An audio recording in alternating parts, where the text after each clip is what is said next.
इस सब को सुनने और पढ़ने के बाद इस्लाम को लेकर मेरे मन में गलत धारणा बनी। इसी गलत धारणा से अज्ञानतावश मैंने एक किताब लिखी, इस्लामिक आतंकवाद का इतिहास, जिसका अंग्रेजी ट्रांसलेशन हुआ, मुंबई से प्रकाशित हुआ, the history of Islamic terrorism. तो हे गाइस, अस्सलाम वालेकुम, welcome back to my another video reaction. तो आज का वीडियो का जो टॉपिक होने वाला है, हिंदुस्तान के एक बहुत बड़े पंडित ने जो है इस्लाम को कबूल किया है। वो हिंदू पंडित जो थे वो एक राइटर थे जो इस्लाम के खिलाफ बातें लिखा करते थे, मतलब इस्लाम के खिलाफ जो है गलत चीज़ें कि इस्लाम किस तरीके से आतंक फैलाता है, इस्लाम आतंकों का झुंड है, तो उसके बारे में जो है ना किताबें लिखा करते थे। लेकिन वो जो पंडित थे इतने दिल में नफरत रखते थे, इसके बावजूद जो है फिर भी उन्होंने इस्लाम को कबूल कर लिया। ये चीज़ जान करके ना आप सारे जो है हैरान हो जाएंगे। तो इस वीडियो को आखिर तक ज़रूर देखिएगा और इस वीडियो में आप प्रूफ भी देखेंगे कि वो इस्लाम में कन्वर्ट हो चुके हैं और इसके बाद जो है कोई मुस्लिम नहीं कर रहा ये, बल्कि एक गैर मुस्लिम के लोग कह रहे हैं। तो आप इस वीडियो को ज़रूर लास्ट तक देखिएगा, क्योंकि इस वीडियो से बहुत अहम चीज़ें आप सबको समझने को और सीखने को मिलेगी। तो चलिए वीडियो को स्टार्ट करते हैं बिना टाइम वेस्ट किए। और अगर मेरे चैनल पे नए आए हो तो प्लीज़ मेरे चैनल को लाजमी सब्सक्राइब भी ज़रूर करते जाइएगा। तो चलिए वीडियो को स्टार्ट करते हैं। एक सब्जी मंडी मोहल्ले में रहने लगा तो कुछ टेंशन हुआ, आपसी तनाव। उसमें पहली बार मैंने नारा सुना, नारे तकबीर अल्लाह अकबर। मुझे लगा, चूंकि तनाव था दोनों तरफ, मुझे लगा ये लड़ाई शुरू करने वाला नारा है। नारे तकबीर का मतलब मैं समझा लड़ाई शुरू करने वाला नारा। मैं उसका मतलब नहीं जानता था, अपने हिसाब से मैंने समझा। कुछ दिन रहने के बाद उधर आता जाता था तो कुछ जैसे जलसे होते थे, तकरीर होती थी, तो तकरीर में अक्सर नारा लगता था, नारे तकबीर अल्लाह अकबर। मेरे जहन में आता था ये भी हर समय लड़ाई के लिए लोग ताल ठोकते रहते हैं, भैया बड़े लड़ाके हैं लोग। लेकिन बाद में मुझे पता चला कि इसका अर्थ है अल्लाह ही सबसे बड़ा है। अभी जो मैंने ओम पूर्णमदः पूर्णमिदम् ये मंत्र पढ़ा, ये मंत्र अल्लाह अकबर में समाया हुआ है। इतना बड़ा मंत्र 2 शब्दों में समाया हुआ है। ये अल्लाह अकबर की महानता है।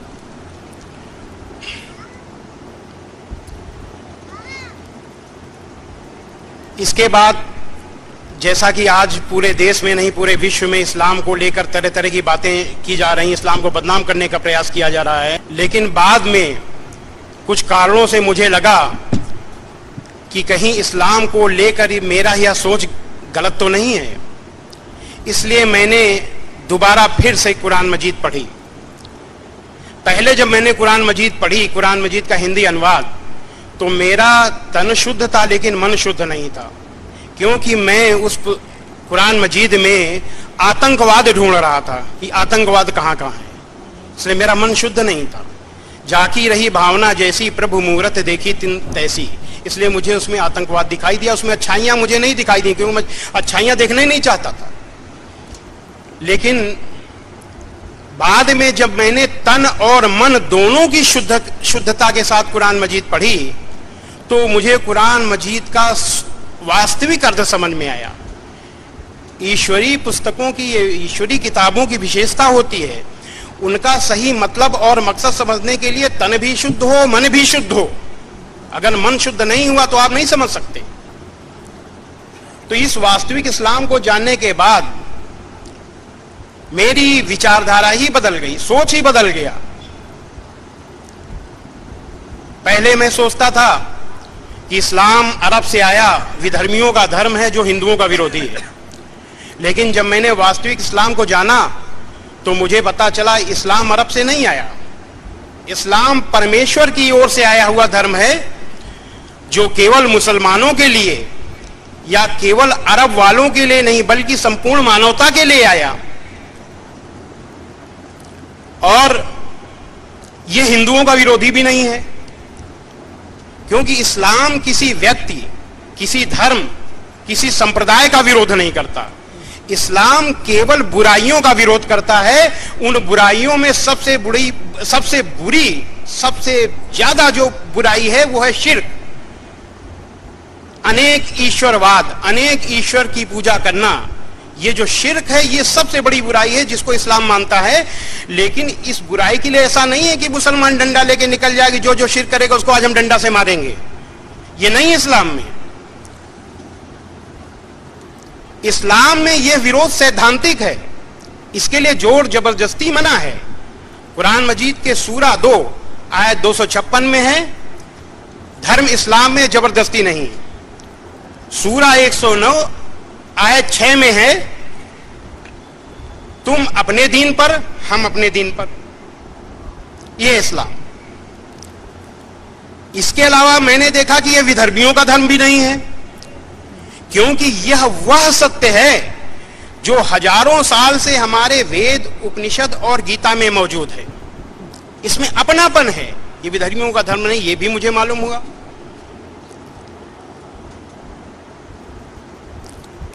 इस वास्तविक इस्लाम की जानकारी लेते समय मुझे इसमें क्या अपनापन दिखाई दिया, यह मुख्य विषय है।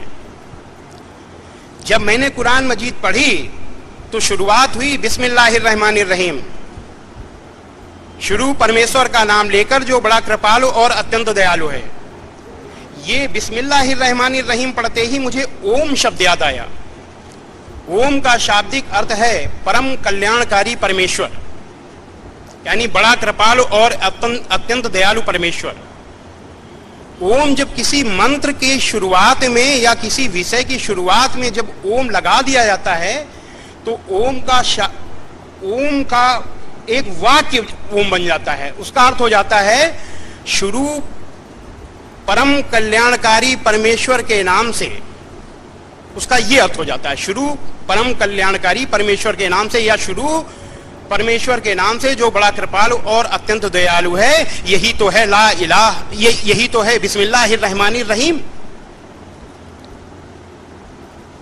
इसके बाद मैंने आगे देखा, पहली सूरा फातिहा। सूरा फातिहा पढ़ते ही मैं चौंक गया, ये तो बिल्कुल गायत्री मंत्र है। गायत्री मंत्र है ओम भूर्भुवः स्वः तत्सवितुर्वरेण्यं भर्गो देवस्य धीमहि धियो यो नः प्रचोदयात्।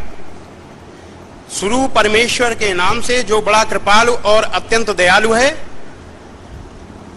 सारे संसार के स्वामी व पालनकर्ता, प्रकाशकों के प्रकाशक, परमेश्वर के पाप नाशक अनंत तेज की हम वंदना करते हैं। वो परमेश्वर हमारी बुद्धि और कार्यों को उत्तम प्रेरणा दे, अर्थात हमको सच्ची राह दिखाए, गुमराही से बचाए। अब देखिए सूरा फातिहा अपने हिंदू भाइयों को बताना चाहते हैं। बिस्मिल्लाहिर्रहमानिर्रहीम, शुरू परमेश्वर के नाम से जो बड़ा कृपालु और अत्यंत दयालु है। अल्हम्दुलिल्लाहि रब्बिल आलमीन, हर तरह की बड़ाई परमेश्वर ही के लिए है जो सारे संसार का स्वामी व पालन करता है। अर्रहमानिर्रहीम, बड़ा कृपालु और अत्यंत दयालु। मालिक यौमिद्दीन, इंसाफ के दिन का हाकिम। इयाक नअबुद व इयाक नस्तईन, हे परमेश्वर हम तेरी ही वंदना करते हैं और तुझी से मदद मांगते हैं। इहदिनस सिरातल मुस्तकीम, हमें सीधे रास्ते पर चला। सिरातल लजीन अनअमत अलैहिम, उन लोगों के रास्ते पर जो तेरे कृपा पात्र हुए। गैरिल मगजूब अलैहिम वलद्दालीन, जो न तेरे क्रोध के भागी हुए और न पथभ्रष्ट यानी गुमराह। लगभग दोनों का भावार्थ एक ही। यह है सूरा फातिहा। सूरा फातिहा पढ़ने के बाद अपने आप एक परमेश्वर के प्रति मन श्रद्धा से भर जाता है, आंख में आंसू ऐसे आ जाते हैं। यह है कुरान मजीद की सूरा फातिहा का प्रभाव। सुभान अल्लाह। मैं अपने व्याख्यान के अंत में बोलता हूं ओम शांति ही शांति ही शांति। कानपुर में एक जगह मुझसे पूछा, स्वामी जी आपने तो शुरू से आखिर तक तौहीद की बात की, अंत में शिरक कर गए। मैंने कहा मैंने कोई शिरक नहीं किया। वास्तव में ओम शांति शांति शांति का आप अर्थ नहीं जानते। ओम शांति शांति शांति का मतलब है परमेश्वर हम सब के दैहिक, दैविक, भौतिक तीनों प्रकार के कष्टों को दूर करे। ये एक दुआ है। हमारे उलेमा जब भाषण देते हैं, जब व्याख्यान देते हैं, तकरीर करते हैं, तो आखिर में दुआ पढ़ते हैं। ये दुआ है जो परमेश्वर से, अल्लाह से की जाती है। इसी तरीके से इस्लाम की बुनियाद है ला इलाहा इल्लल्लाह। परमेश्वर के अलावा कोई पूज्य नहीं है, अल्लाह के अलावा कोई पूज्य नहीं है। ऋग्वेद जो सबसे पुराना वेद है, हजारों साल पुराना है, ऋग्वेद के मंडल 1 सूक्त 7 का 10वां मंत्र है, इंद्रम वो विश्व तस्मरि हवा महे जनेभ्यः अस्माकम अस्तु केवलः। ऐ मनुष्यों, तुमको अत्यंत उचित है, जरा ध्यान दीजिएगा, ऐ मनुष्यों तुमको अत्यंत उचित है कि मुझ परमेश्वर को छोड़कर उपासना करने योग्य किसी दूसरे देव को कभी मत मानो, क्योंकि एक मुझको छोड़कर दूसरा ईश्वर नहीं है। इसका संक्षेप हुआ परमेश्वर के अलावा कोई पूज्य नहीं है। यही है ला इलाहा इल्लल्लाह। मतलब वेद का यह मंत्र ला इलाहा इल्लल्लाह है और ला इलाहा इल्लल्लाह वेद का मंत्र है। श्रीमद् भगवद गीता अध्याय 7 श्लोक 7 में है, मत्तः परतरम नान्यत किंचिदस्ति धनंजय। ऐ अर्जुन, मुझ एक को छोड़कर दूसरा कोई ईश्वर नहीं है। ये परमेश्वर का संदेश है श्रीमद् भगवद गीता में भी। इस्लाम जैसे एक अजन्मा, अविनाशी, निराकार, सर्वशक्तिमान परमेश्वर की उपासना के लिए कहता है, अवतार को नहीं मानता, ठीक उसी तरीके से वेद में है। वेद भी एक अजन्मा, अविनाशी, निराकार, सर्वशक्तिमान ईश्वर की उपासना के लिए कहते हैं और अवतार या मूर्ति उसमें नहीं है।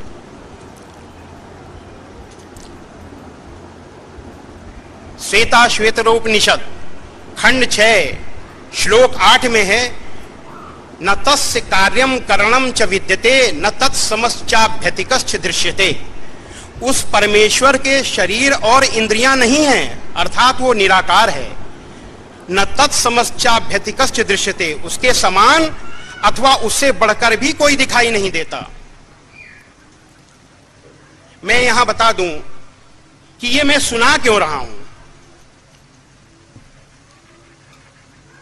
जब मैंने कुरान मजीद के ये को पढ़ने के बाद और तमाम सारी भ्रमित होने वाली चीजों को पढ़ने के बाद जब मैंने किताब लिखी और मुझे वास्तविकता का आभास हुआ, तो अपनी पहली किताब का खंडन करने के लिए और प्रायश्चित करने के लिए तथा सत्य को जनता के सामने लाने के लिए मैंने एक दूसरी किताब लिखी ईश्वर की प्रेरणा से, इस्लाम आतंक या आदर्श।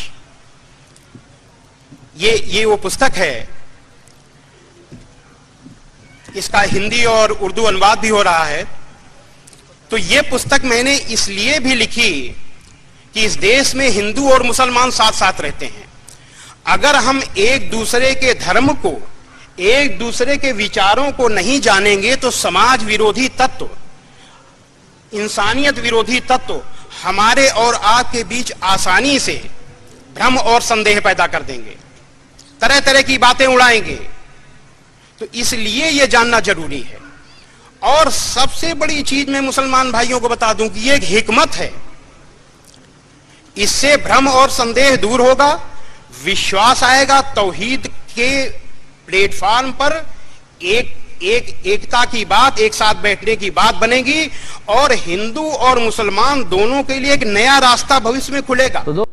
तो गाइज़ ये बात तो बिल्कुल सही है कि आप इस्लाम के बारे में चाहे जितनी भी गलत चीज़ें ढूंढ लें कुरान शरीफ के अंदर, बट हमारे इस्लाम में किसी भी तरीके की गलत चीज़ों को नहीं लिखा गया है, बल्कि लोग उसे गलत तरीके से लेते हैं तो वो लोगों की प्रॉब्लम होती है। लेकिन हमारी इस्लाम की किताबों में या इस्लाम में जो है ऐसे अगर सही तरीके से इस्लाम को अगर समझा जाए तो इस तरीके की कोई भी बयानात नहीं सामने आएगी जिससे कोई भी चीज़ गलत दिखे या फिर गलत साबित हो। और जिस तरीके से पंडित जी ने कहा है, उनकी जो बातें थी बिल्कुल सही थी। ये सारी चीज़ों का जो दावा होता है कि भगवान एक है या फिर जो हमारे अल्लाह है वो एक है, सबका जो है अपना अपना धर्म होता है, उसके बारे में हम लोग नहीं बोल सकते हैं गलत, क्योंकि ये भी कहना हमारे इस्लाम में गलत है कि हम किसी के धर्म के बारे में गलत बोले या उल्टे सीधे बातें करें। भले वो चीज़ को हम नहीं माने, लेकिन उसको गलत भी कहने का जो है हमें इस्लाम में इजाज़त नहीं है। और स्पेशली इन सब चीज़ों की वजह से जो है इस्लाम काफ़ी ज़्यादा खूबसूरत है। आई होप ये वीडियो आप सबको पसंद आया हो, और अगर वीडियो पसंद आई हो तो वीडियो को लाइक शेयर सब्सक्राइब ज़रूर करें और अपनी राय जो है कमेंट सेक्शन में मेरे साथ ज़रूर शेयर करिएगा। तो बस इजाज़त दीजिए एक नई वीडियो रिएक्शन में, तब तक के लिए अल्लाह हाफिज़, दुआ में ज़रूर याद रखिएगा। और हाँ, अभी कुछ दिनों से मैं अपनी वीडियोस को जो है रेगुलरली अपलोड नहीं कर पा रही हूँ, जिसके पीछे का रीज़न ये है, मेरे घर पे जो है कंस्ट्रक्शन का काम चल रहा है, जिसके कारण जो है मुझे वीडियो शूट करने की जगह नहीं मिल रही थी। और अभी भी आप देख सकते हो शाम होने वाली है और मैं जो हूँ एक रूम के कॉर्नर में आकर के वीडियो शूट कर रही हूँ, वो भी बिना लाइट के सही से, सिर्फ मतलब रोशनी आई थी। अभी मैंने जस्ट फ्लैश लाइट ऑन किया है जिससे मैं अपना वीडियो शूट कर रही हूँ, और पता नहीं ये कब तक काम चलेगा, लेकिन जैसे ही सब ठीक होता है तो इंशाल्लाह मैं रेगुलरली वीडियो अपलोड ज़रूर करूँगी।